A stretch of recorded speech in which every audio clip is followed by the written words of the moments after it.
Aduh, nyangkut bro, nyangkut bro. Karena rodanya kecil nih, rodanya kecil. Kita lanjut lagi di sini. Ini udah, belum? Udah, berarti sini.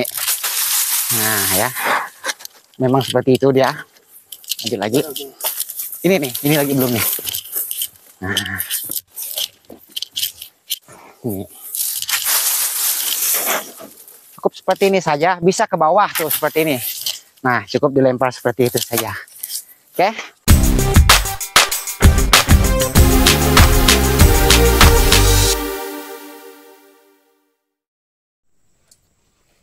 Ya, pemirsa, sahabat petani kelapa sawit.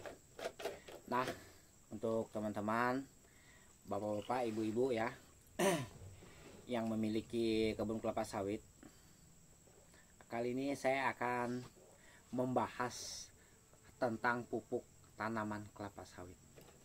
Kebetulan kita hari ini sedang melakukan kegiatan memupuk. Nah, jadi hari ini saya akan berbagi tips bagaimana cara memupuk tanaman kelapa sawit sudah berusia 4 tahun ke atas. Nah, sedangkan yang saya miliki sudah berusia 5 tahun. Nah, jadi sekaligus saya akan menjawab pertanyaan teman-teman. Pupuk apa yang cocok untuk tanam kelapa sawit kalau menggunakan pupuk NPK? Nah, jadi kali ini kebetulan saya sedang menggunakan pupuk NPK yang namanya merek dagang Pak Tani. Nah, jadi merek dagang apapun boleh. Ya, mau Mahkota, mau Pak Tani, mau Haikai. Ya, mau yang namanya cap kepala ayam itu, yang apa itu kukhet, apa itu ya, pokoknya itulah. Nah, jadi untuk teman-teman para sahabat petani,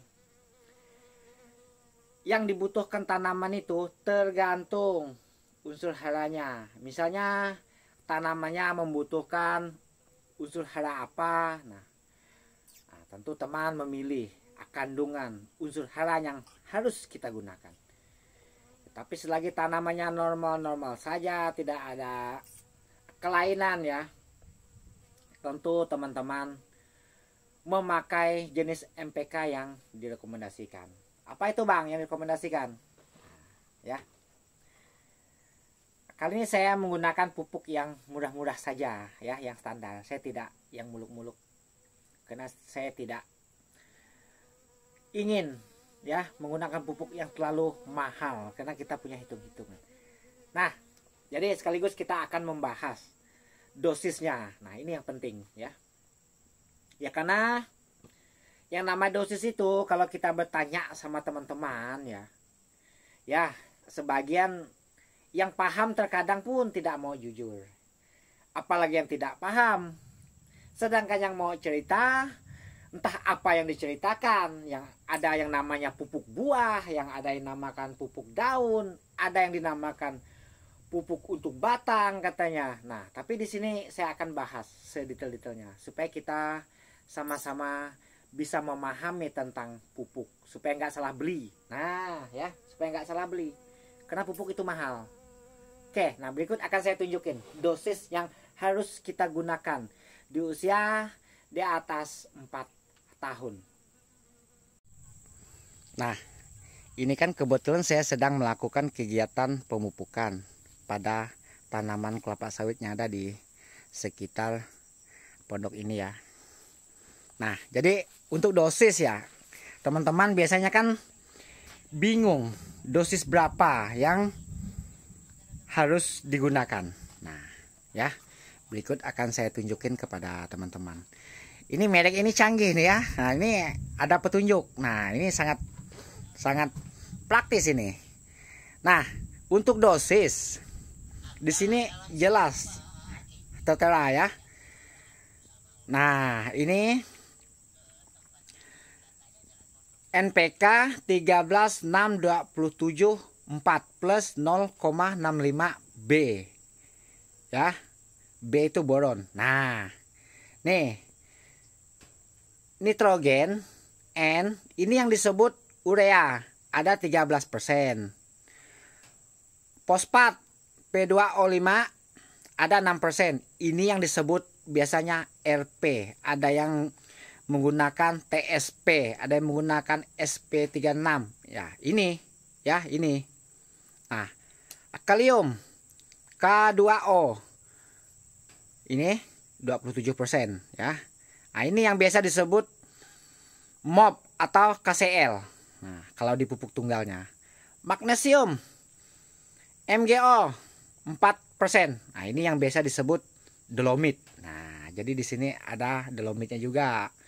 Boron yang biasa disebut borak ada 0,65%. Nah, jadi berapa Bang dosisnya yang harus diterapkan untuk per pohonnya ya, untuk per tanaman. Nah, di sini jelas ya. Ini kan konsepnya yang sudah berusia di atas 4 tahun ya. Nah, dari 4 tahun sampai 8 tahun 2 sampai 2,5 kilogram per pohon per aplikasi. Ya, maksudnya nih dalam 1 kali penebaran. Nah, terserah teman-teman mau ditebar dengan cara bagaimana ya. Ya bisa di pocket, bisa di apa kek. Yang penting pupuk itu kan nempel di tanah. Nah, kalau untuk 9 tahun ya, 9 tahun sampai 13 tahun ini ada 3 sampai 4 kilo ya untuk per pohon dalam 1 kali penebaran ya. Nah, ada 14 sampai 20 tahun juga 2 kilo sampai 3,5 kilo ya. Nah, di sini jelas. 20 tahun 2 kilo sampai 3 kilo per pohon dalam 1 kali penebaran. Nah, ini sangat jelas. Nah, jadi kalau untuk penebarannya nanti akan saya peragakan. Kalau cara saya ya karena kita beda-beda cara penebarannya. Ya, tapi kalau menurut saya itu idealnya ditabur ya. Jangan ditebar seperti cincin dengan jarak 2 meter dari pangkal pohon. Arah keluar. Nah, ini konsepnya kan memupuk di usia yang sudah di atas 4 tahun. Nah, jadi untuk teman-teman ya tidak usah ragu ya. Kecuali pupuk itu palsu.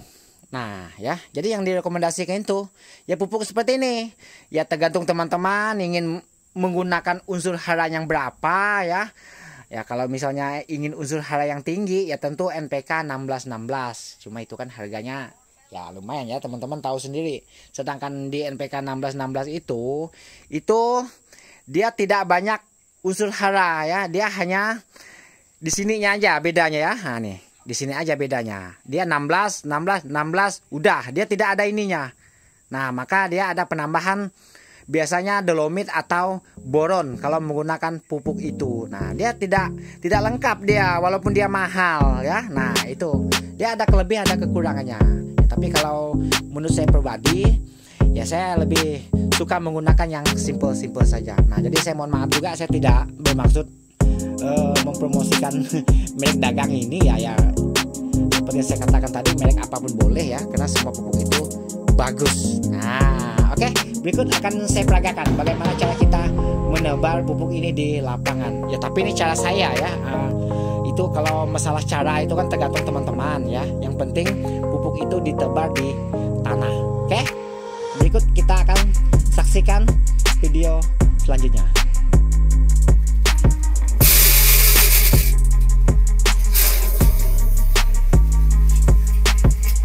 Nah, ini pupuk yang kita gunakan ini pupuk cap kepala ayam.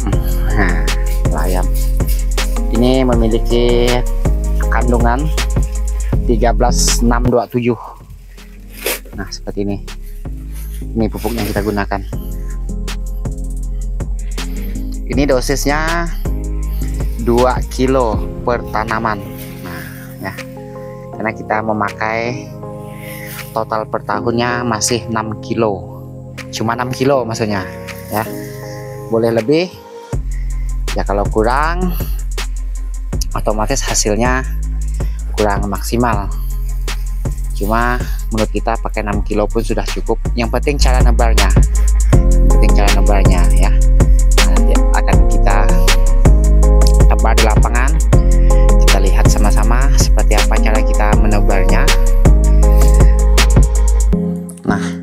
Jadi sebelum kita melakukan kegiatan ini, kita harus menggunakan pengaman tangan ya. Nah, ini sangat nyaman ini. Lalu ya karena kita tidak memakai baju panjang ya, kita cukup pakai ini apa namanya, bekas kaos kaki kita potong. Nah, seperti ini supaya tidak perih. Oke, terkadang kita menggunakan alat yang seperti ini ya. Cuma karena ini bloknya bagus, jadi kita tidak perlu pakai alat seperti ini. Kita langsung saja. Jadi cara nebal seperti ini. Nah, ini sudah kita ukur. Satu serokan ini 1 kilo. Ya, 1 kilo. Jadi ini terkadang beda pupuknya, beda ukuran timbangnya. Nah, jadi sebelumnya ini kita takar pakai timbang dulu, baru kita coba pakai serokan yang seperti ini atau pakai mangkok. Nah, karena ini 1 kilo, lalu kita tebar seperti ini. Cukup ditebar seperti ini saja. Tuh, ini kan dosisnya 2 kilo. Nah, cukup ditebar seperti itu saja. Kenapa kita tebar di daun ya? Supaya dia bisa ngampar sendirinya ya. Tuh, seperti, nah tuh bekasnya. Dia berserakan ya, berserakan. Nah, jadi lanjut lagi. Lanjut lagi. Nah, cukup seperti ini aja. Ya, tidak susah. Nah, ini pas jaraknya ya. Oke, kita lanjut sampai ke depan. Kita dorong. Aduh, nyangkut bro.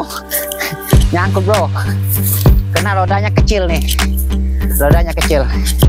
Kita lanjut lagi. Di sini. Ini udah. Belum. Udah, berarti sini. Nah, ya. Memang seperti itu dia. Lanjut lagi.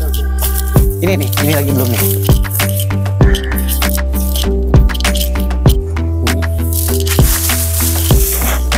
Cukup seperti ini saja, bisa ke bawah tuh seperti ini. Nah, cukup dilempar seperti itu saja. Oke. Seperti itulah cara kita memupuk. Nah, pakai gendongan ini khusus untuk yang agak jauh dari jalan raya ya, supaya kita lebih mudah menjangkau melakukan kegiatan penebalan pupuk ini. Nah, cukup ditebar-tebar seperti ini saja.